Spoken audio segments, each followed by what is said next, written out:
Griot.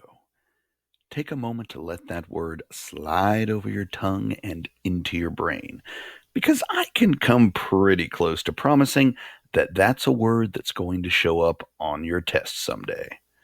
Understanding what griots were and why they were so important in West African culture is key to understanding much of African culture in pre colonial times, as well as modern African culture of today.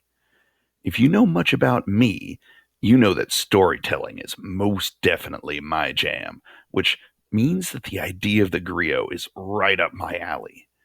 See, a griot was many things at once. They were teachers, musicians, advisors, historians, entertainers, and much more. But first and foremost, they were storytellers.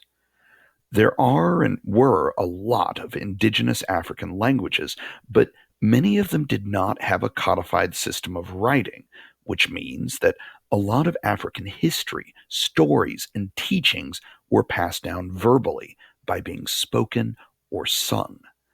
That was the life work of a griot. Young griots would be trained by older ones, spending years memorizing the stories of the past, the history of their people, the wisdom of ancient teachers, and stories that were not only designed to entertain, but would also teach those who heard them important lessons about how to be a good person. Not only would they memorize these stories of the past, they would add to them, composing their own stories and refining the older ones that they had been taught. Griots were among the most respected people in their entire communities and were sought after as teachers and advisors by everyone, from the lowest of the low to kings of mighty nations. I'll do a brief personal aside here and say that my favorite book of all time was actually composed like this. It wasn't written by an African griot, but it was actually composed in pretty much the same way. My favorite book is called The Iliad, and it's a Greek story of how the Greek gods themselves mixed with people towards the end of a great war and the consequences of their interference. The man who composed it was named Homer. No, he's not that Homer. That's Homer Simpson. Homer Simpson isn't really very much like a griot, but the man who composed the Iliad was. He wove together old stories passed down through the ages without having been written down. Like griots, his story was often set to music, and it probably wasn't written down until long after he was dead. Anyway, it may also interest you to know that griots are very much still a thing. Modern griots continue the tradition of passing down history, culture, and stories orally, usually set to music. Many of the oldest stories and tales have now been written down and are shared both in Africa and around the world, as you can see by the picture of the griot on the left, who actually lives in the United States. Anyway, griots would tell all kinds of stories, but today I'm going to have us focus on one of the most famous type of stories they would tell: African folk tales. These were stories designed to both entertain and to teach moral lessons, with morals about right and wrong and how you should live your life. The stories often have animals as the main characters, though the animals also talk and, in some ways, act like humans. In Western culture, we have a set of stories very similar to these called Aesop's fables, like The Tortoise and the Hare. I'm pretty sure about pretty much all of you know this story. You know, tortoise and hare race. Hare is faster, but decides to take a nap, and tortoise wins the race.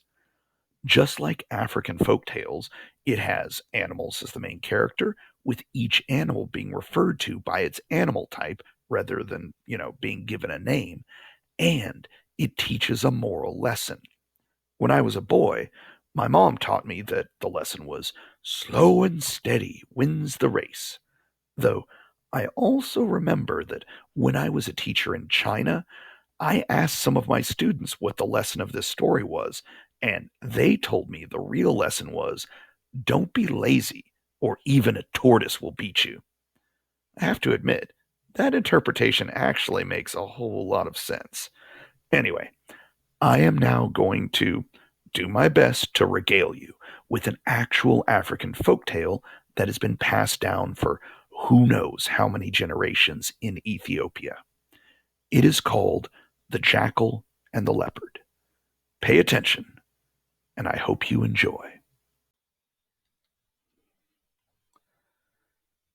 The Jackal and the Leopard, a traditional Ethiopian folktale read by Jimmy Murray. Once upon a time, in the eastern part of Africa, Jackal and Leopard went hunting together. During the hunt, Jackal caught a big, healthy cow, but all Leopard managed to catch was a scrawny little goat. Leopard was very jealous because his goat was so much smaller than Jackal's cow. After the hunt, Jackal and Leopard took their animals and went their separate ways. But Leopard could not stop thinking about Jackal's cow. That night, overcome with jealousy, Leopard went to Jackal's pasture to look at the cow. He saw that it had given birth to a calf. Leopard suddenly grew even more envious of Jackal. He snuck into the pasture, stole Jackal's big, healthy calf, and tied it up beside his own scrawny goat. In the morning, Leopard went to Jackal and said excitedly, "Why, look at how lucky I am! Last night, my scrawny little goat gave birth to a big, healthy calf! It is simply amazing!" Jackal eyed him suspiciously and said, "That cannot be true, Leopard, for only cows can give birth to calves." "Do you doubt me? Do you think I lie?" cried the Leopard. "Come and see the proof for yourself." They went to Leopard's pasture and saw a calf was standing beside his goat. Jackal looked at the animals.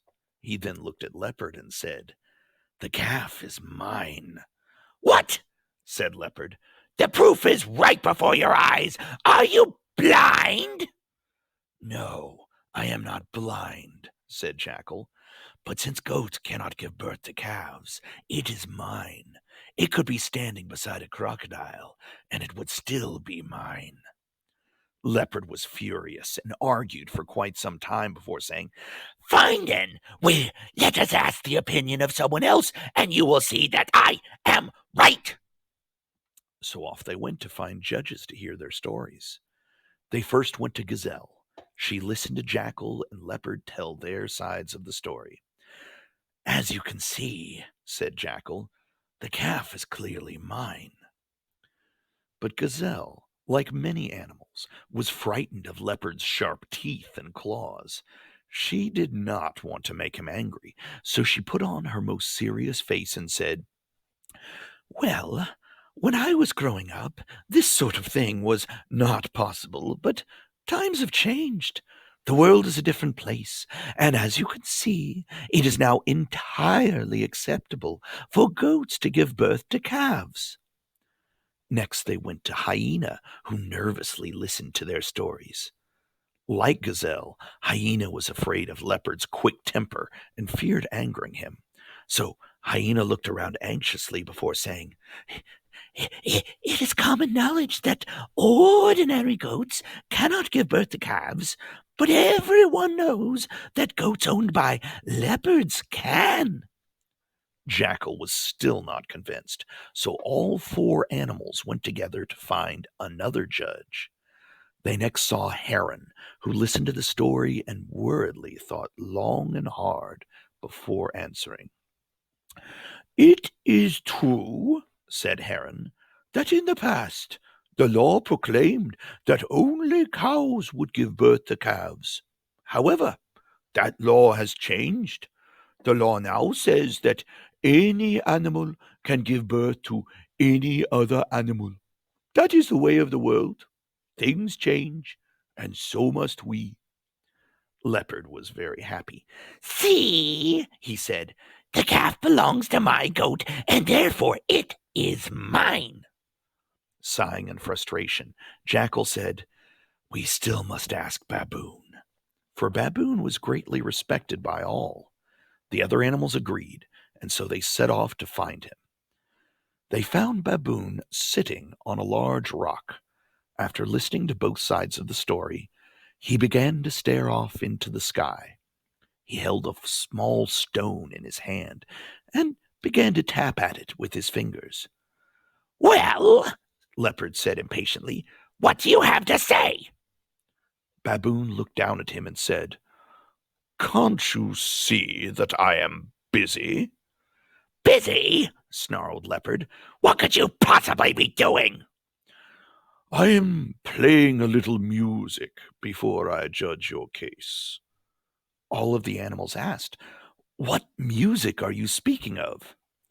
Baboon responded, "I'm speaking of the beautiful music that is coming from this stone." Leopard laughed loudly at Baboon. "Look at this fool! Look who we have asked to judge our case! No music can come from a stone!" Baboon simply looked down at Leopard and said, "If a calf can come from a goat, then surely beautiful music can come from a stone." Leopard was suddenly very embarrassed. Meekly, he mumbled, "My, what beautiful music I hear! You are so talented." The other animals were also embarrassed at their foolishness and cried out together, "It is true! Only a cow can give birth to a calf." And so, with the community united against the greedy leopard, the calf was returned to its rightful owner, the jackal. There you go. I hope you enjoyed that story.